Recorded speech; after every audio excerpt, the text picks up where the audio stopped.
Hello guys and welcome back to another FPL video. Today I have for you a season review of the FPL champion for season 2022-2023. By far this is the biggest project that I've taken on, so please, if you enjoy it, subscribe to the channel and like the video. I'll be going through some key statistics and key moments of the FPL Guns season, so stay tuned for the whole video. I do not have any information from him directly, so this is basically all my suggestions on how I think he went in the season. If some of you know him, you can try to ping him or do something like that in order to connect with me, because I would like to make an interview as well. But for now, I will be satisfied with you watching my take on his victory. So stay tuned up until the end. And now let's go into the statistics. We'll be starting from the statistics. As you can see, he is ranked number 1. That's obvious. The best game week rank for him was around the 12k, which is pretty amazing. It's a very high rank regarding a single game week, when a lot of players are just dumping their whole team and taking hit after hit to gain as high rank as possible, because hits do not count against this rank. So being around the top 10k is pretty spectacular achievement. There are around 12 million people in the game and you are in the top 0.1%, which is brilliant. The most captain player from him is Haaland in 18 games. That statistic surprised me because I had captained him in over 20 games and he's only 18, and regardless he won the game. So yeah, it's not about captaining all the same player, but picking the right moments to captain him, and that's something I will take for my season as well. The most used player was Haaland in 31 games. He was tied with Martinelli as well for 31 games, and I believe that Martinelli would have won, but he got injured at the end, so Haaland win this challenge as well. He has taken overall 9 hits, which is 36 points, which is a pretty high number in my opinion, but that shows that taking hits can be beneficial from time to time. I've taken only 4, but yeah, or 5 was it? But yeah, he have taken 9, and that's 36 points. So yeah, pretty good. It's not extreme, but it's not as less as I like to. But I'll consider taking more next season when the right moment occurs. He spent overall 7 game weeks as rank number 1. He was 6 weeks in succession and 1 odd week before that. But yeah, it's not a fluke that he's number 1. He was consistent throughout the whole season and he was in the top 10 for something like 14 or 15 game weeks. His worst rank, although, is around 3 million mark, which shows that even if you are at this low, you can go as high as possible. Have in mind that this is in game week 3, so it's pretty early on, and from then on he never looked back, but his start was shaky, so you can have a shake start and not quit the game. So yeah, focus on that and focus on making the right decisions, even though sometimes they may not pay out. Being able to see where the issue in your team is and address it is pretty important, as you see next in the key moments how he addressed it and how he came back into the contention of the whole championship. And this season shows that his performance is not a fluke. His last rank was 215, which is pretty high. So last season 215, this season number 1. This shows that he is a very solid player, and it's not only luck that wins you the game, but consistency and making the right decisions. Starting the key events, of course, from the beginning, it's game week 1. The team looks okayish. It's a pretty good team to start on. He went some kind of big at the back, which was the wave of starting game week 1 this season. Apart from the goalkeeper position, where he spent only 8.0 for both goalkeepers, they were rotating from Leicester. So yeah, if one of them got injured, the other would play. So very good choice. In defense, Trent, Cancelo, and James, pretty obvious in template picks. They were the go-to defenders at the start. No one was believing in Trippier or an Arsenal defender, but yeah, those 3 were pretty standard choices in most of the teams. The difference here is Digne. As you know, he's an FPL trap. When someone owns him, he is not providing, and when he's not on your team, he is always providing. And the fifth choice here is Patterson. Only 2 points for him, but yeah, most of the game went with Nick Williams because he was coming from a better team and he was coming as a wingback and he had the advantage, but he had the early sight on Patterson and this was the right choice. In midfield, this is a pretty template midfield for the start. Salah, Bailey, Martinelli, Neto, and Andreas. Most of the game went with this midfield because it had everything. It had penalty taker, it had an exciting prospect, it had cheap midfielders that enabled the big at the back, and it had the Andreas, the 4.5 gem in midfield. His captain for the first game week was Salah, which is standard. It was mine as well. Up front, I was surprised to see that Darwin was there, but Darwin was the hot exploit just like Haaland, and he went with not proven FPL forwards, which is a risky tactic, and he went with Jesus, so his forward line was not as proven as everyone wanted to be, but he made the right choice here. Haaland, he chose him over Kane because it was 50-50 between the two of them, and it paid out obviously. Darwin, he provided his first game, even though he was not a starter, and Jesus, even though he blanked, he was bound to make a very, very special Arsenal team click. So yeah, a pretty solid start, 75 points and a rank around the 600k, which is a pretty good for the start, but from here it went downhill and let's see his lowest points. Going into game week 3, this was his lowest points for the whole season. He was around the 3 millionth rank, which is pretty bad, but as already explained, you can bounce back from that. He made 3 transfers here, so his first hit of the season. Darwin was sent off in game week 2. Salah was not providing as expected, and Neto was a flop, so he brought Luis Diaz, Foden, and Kane. Three pretty solid players, and those transfers will soon pay off. He even captained Haaland for 6 points. Here was 50-50 between Haaland and Kane, and it did not matter because they both got the same points. But this game week was pretty bad for him. Only around 100 points in 2 game weeks after game week 1, so a rank around 3 million. But as people say, you can go only higher from here. So let's see how he bounced back. Fast forward to game week 9, he was again in the top 100k and he was very near the top 10k. He made several changes that made a very big impact very quick and very soon. In goal, he swapped Danny Ward for Pope. Pope was the very solid goalkeeper of the start of the season, and Newcastle were keeping clean sheets for fun. He brought Trippier and Saliba in defense in place of Rhys James and Digne, and then he brought Maddison in place of Luis Diaz. That was basically the team. The bench is the same, although the forwards are the same. But yeah, those transfer made him a very solid player very soon. In this game week, he got all of the points that you can get from thrashing Manchester United. Manchester City beating them 6-3. So Foden and Haaland. Maddison provided 18 points. Trippier was as solid as ever. And yeah, it was a pretty amazing game week, pretty quickly. And he got the captain of Haaland for 23 points, which was a gem because he was not as captain as he was in the future, because no one believed that he can do that against a big team such as Manchester United. But oh boy, he delivered. And 23 points was an amazing score. It was one of the highest scores all season. But yeah, this is a very solid team, and he got to it very quickly. And this presents an opportunity for him to attack the top 10k pretty soon. Going into game week 10, he was already in the top 10k, which is pretty funny to consider. He made 2 transfers this game week. He removed Trent and Patterson, and he brought in Castagna and Rhys James back again. Castagna delivered immediately.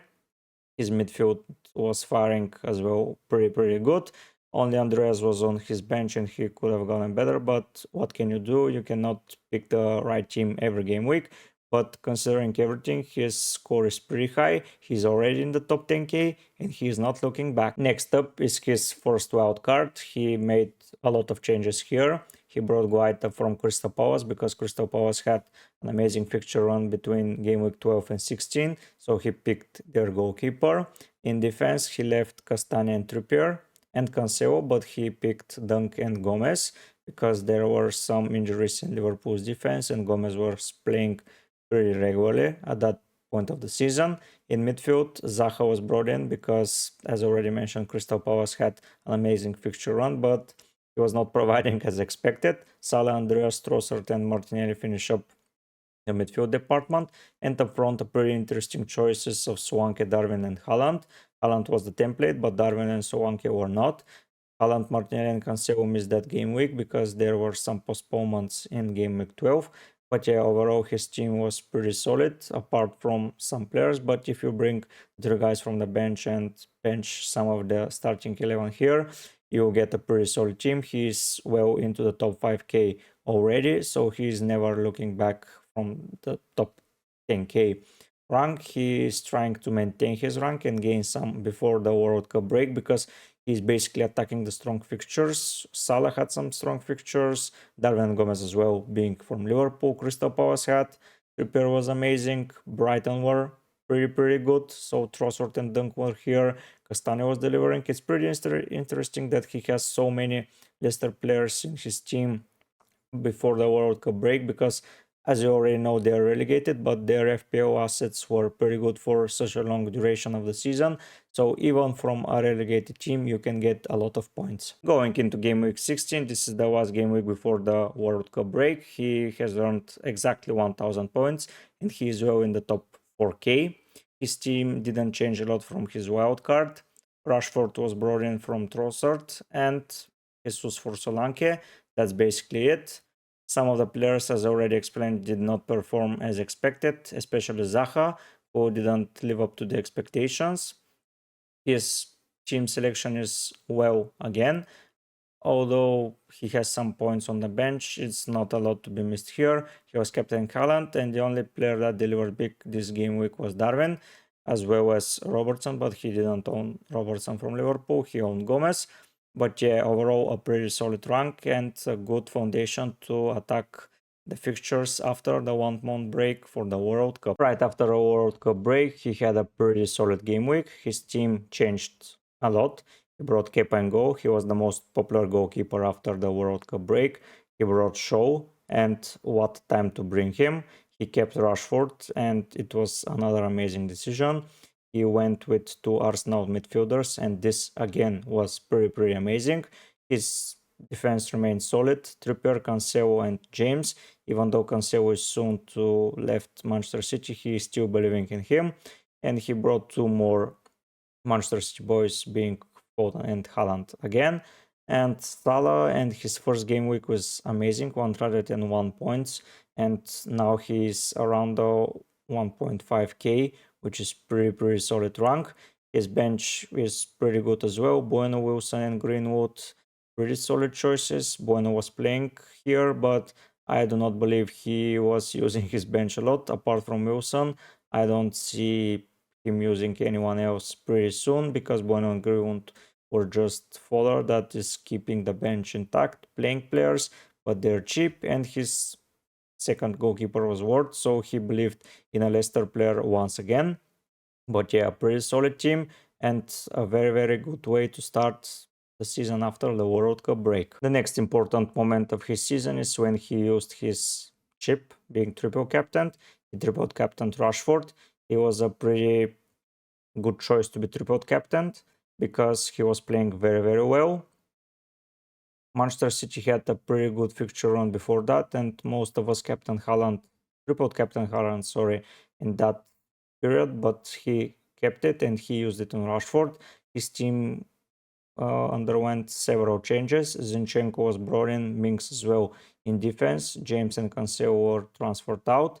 In midfield, KDB and Fernandes were brought in, and in attack, Gnonto was brought in for a special double game week run of Leeds, and he's, as you can see, already in top 1k, which is pretty amazing. This is the week that he was introduced into that high of the ranking system. He kept Kepa. He kept Shaw and Trippier, who were delivering week after week. He kept Saka and Martinelli, but Martinelli was on his bench. But yeah, overall, a pretty solid team and a pretty good foundation to go forward. And he got, even though 13 points from Wilson, and he was not failing out at all. And this boosts his rank especially well. Next up is the part where he joins the top 10. No, not top 10k, top 10, and he never looks back from it. He's 13 or 14 game weeks in top 10, which is a pretty amazing feature. He joined this rank when everyone was owning Newcastle and Manchester United players, and they were benching them, but he only owned two, Rashford and Trippier. Other than that, he made several changes to his team. Zinchenko joined for show, and he brought Mahrez, and he brought Joao Felix, so his team was pretty solid for the double ups that were coming. This game week Arsenal had a double up, so he captained Saka. If he had captained Martinelli, it would have been even better, but even though that's not the case, this is even and as good as possible. Trent has joined the team as well, so a pretty solid rank, and he's number 4. A lot of players delivered. I'm amazed how many points Zinchenko won, because I did not expect him to get that much this game week, but he got them, and he got the best of those points. So yeah, pretty amazing overall, and he is never looking back. And now let's see another important milestone from his time as an FPL manager in 2022-2023. Next up is a pretty important game week in his season. This is the game week that he first went as a number 1. He didn't survive as long as he wanted there, but he will soon return to that position. Overall, this is one of the best teams that I've seen for Game Week 28, when there were several blanks because of the FA Cup fixtures. On his bench, he has Rashford, Mitoma, and Trent, which is an okay bench, but he introduced several players. Chilwell joined, Mings joined, and Kane and Tony are in the team. They delivered a lot of points in that short spell of the season, and he's lucky to have them. And he got the captain right, captain Salah, when they trashed Crystal Palace 4-1 in Game Week 28. Overall, a pretty good team, a pretty solid foundation for the future. He'll have a benching headache for the future, but it's better to have that than not to have 11 players to put on the field. So yeah, a pretty solid display, and I'm very happy that I've witnessed such good management of a team without using chips and without taking so many hits around the blanks, because I used several chips to navigate them, and I will try to prepare better for the next season, and I hope I can reach his ranks. In game week 29 he used another of his chips. It's the bench boost. I was pretty surprised to see that he used it without using a wild card before it, but it's a viable option. As I already explained in the previous slide, that he would have a benching headache. He just didn't, because he used the bench boost. The only thing that I see surprising here is Captain Madison. While Rashford and Mitoma, Tony, Kane, Trippier even are here, he chose to Captain Madison. This is strange. He got only 4 points in 2 game weeks, while Rashford played 2 games. Even though he was against Newcastle, they were pretty better than Leicester, and I was still surprised to see he believing in Leicester so much that owning a player still in game week 29 from a relegated team. But yeah, only the captain choice surprised me here. Overall, he brought back Shaw, which is a good decision. He got Steele, again a good decision, and yeah, his team is pretty solid going forward, and he still has his wild card up his sleeve to go back to number 1 position, because he's right now in 5th, which is not ideal, but is very close to attacking the first spot. Next up is another usage of the chips. It's the free hit. He had a pretty solid free hit team. This is one of the most used chips this game week, and he got a lot of points here. He's in the 3rd rank. He's not yet number 1 again, but he had a pretty solid foundation for that. In goal, Johnston, 10 points. This is the game week that I personally liked how Johnston played, and decided to bring him on my wildcard, and he didn't deliver. But yeah, he's still believing in Leicester with Castagne, 10 points. he focused Liverpool because they had pretty okay fixtures, and he delivered with Salah with 14. He is picking up front Watkins because he was the hottest thing at the moment in the striker force.